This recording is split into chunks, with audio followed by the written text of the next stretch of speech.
नमस्कार। पॉलिटिक्स में आप सबों का स्वागत है। और आज हम पॉलिटिक्स में बात बिहार की उस पॉलिटिक्स की करने जा रहे हैं जो कई मायने में महत्वपूर्ण है। आज का दिन, आज एक युग का अंत होने वाला है और एक नए युग की शुरुआत होने वाली है। लेकिन इस बीच कुछ चीजें ऐसी हैं, खबरों के तौर पर आई हैं, जिस पर चर्चा करना लाजमी है। जदयू अपने तमाम विधायकों को बीते रात तक पटना पहुंचने को कहा था। आज 10 बजे बैठक हुई थी विधायक दल की, कल रात में ही स्थगित कर दी गई। उसके बाद 2 बजे निर्धारित किया गया, आज सुबह उसको भी स्थगित कर दिया गया।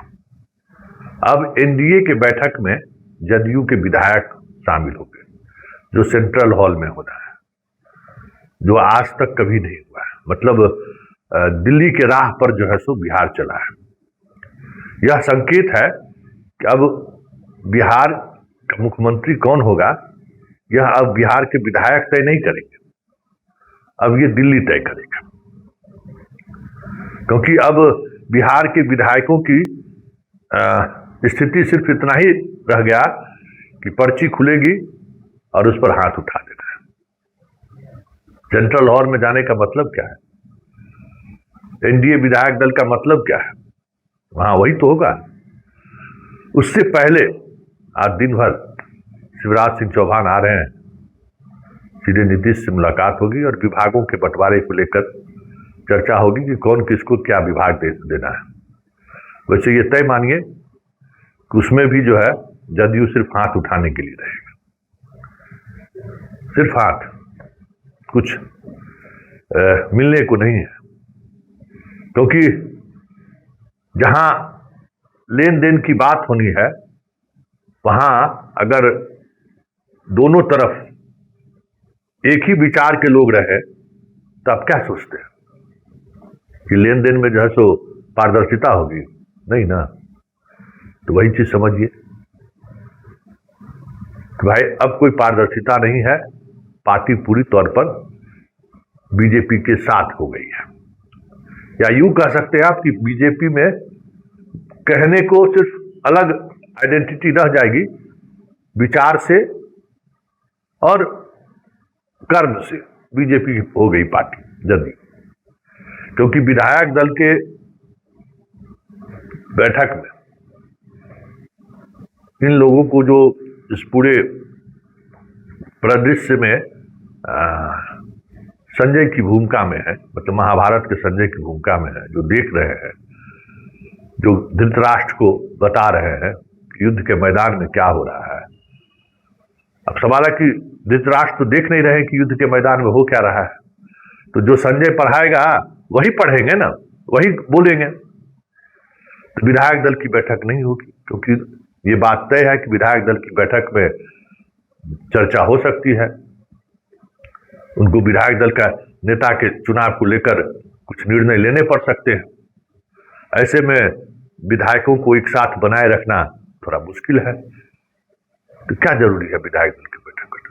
जाने दीजिए, हम लोग वहां नीतीश जी प्रस्ताव देंगे और कोई शिवराज सिंह चौहान या कोई लेके समर्थन कर देगा, मुख्यमंत्री हो जाएंगे, बस हो गया। नीतीश जी कॉरम पूरा कर देंगे, उसके बाद फिर वाजपेयी, कल के बाद नीतीश जी दूर दूर तक दिखाई नहीं देते, कोई बड़ी बात नहीं होगी। कल कार्यवाहक मुख्यमंत्री के रूप में शपथ ग्रहण समारोह में जाएंगे और जैसे ही शपथ होगा, सारा अमला सम्राट के साथ अकेले राजभवन में किसी हरिंदर सिंह टाइप के आदमी का बाह पकड़े हुए नीतीश कुमार बाहर निकलते हुए दिख जाए तो कोई बड़ी बात नहीं होगी। यही सिंहासन और सत्ता का चरित्र है। वो मौका भी देने को तैयार नहीं है कि निशांत की ताजपोशी न कहीं हो जाए, निशांत को लेकर नीतीश पर दबाव न पड़ जाए, हल्ला हंगामा न हो जाए। मतलब पूरी तौर पर इस चैप्टर को क्लोज ही कर देना है। कल के बाद कौन नीतीश को याद करता है?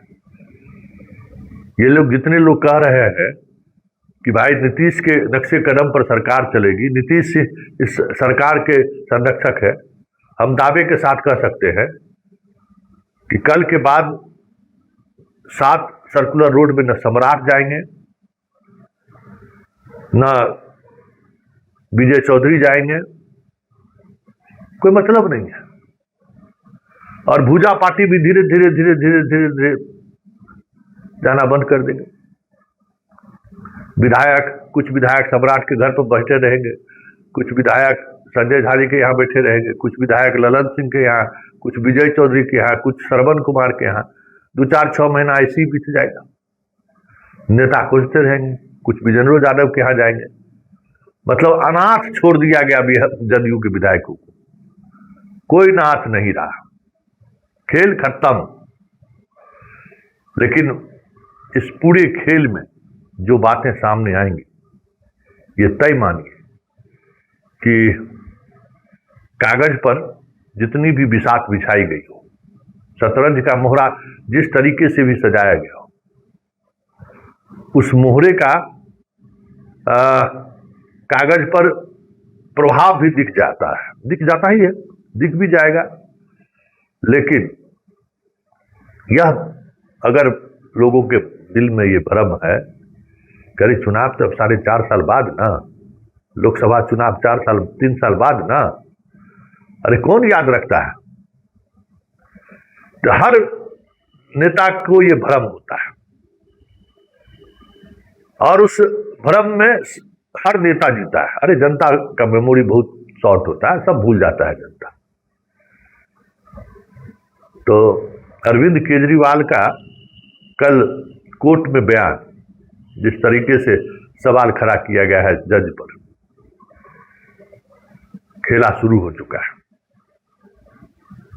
हंगरी का परिणाम संकेत है कि जनता याद रखती है, लेकिन समय का इंतजार रहता है।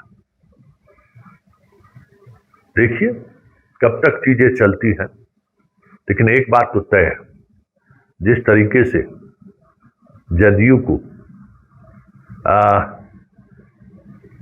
मिटाने की कोशिश चल रही है, उस कोशिश से बीजेपी को कितना लाभ पहुंचेगा ये तो आने वाला वक्त बताएगा। लेकिन एक बात तो तय है कि बिहार की राजनीति में अब कुछ नया होगा, और यहीं से बदलाव की शुरुआत होगी, ये भी तय समझिए। और उसका वाहक न तेजस्वी होगा, न चिराग होगा, न जीतन राम मांझी होगा, याद रखिएगा। क्योंकि आज का घटनाक्रम बिहार की 14 करोड़ जनता टकटक की निगाह से देख रही है, और अब जनता उद्वेलित होकर, आक्रोशित होकर अपना मत देने वाली नहीं है। अब वो पॉलिटिकल पार्टी भूल जाए कि हम 5 साल तक चुप रहेंगे और जनता मजबूरन हमको वोट देके मुख्यमंत्री और प्रधानमंत्री बना दे। वो दौर खत्म हो चुका है। तो चलिए इंतजार कीजिए। जदयू स्वाहा, जदयू स्वाहा, जदयू स्वाहा। आज कुछ यही सब देखने को मिले तो कोई बड़ी बात नहीं।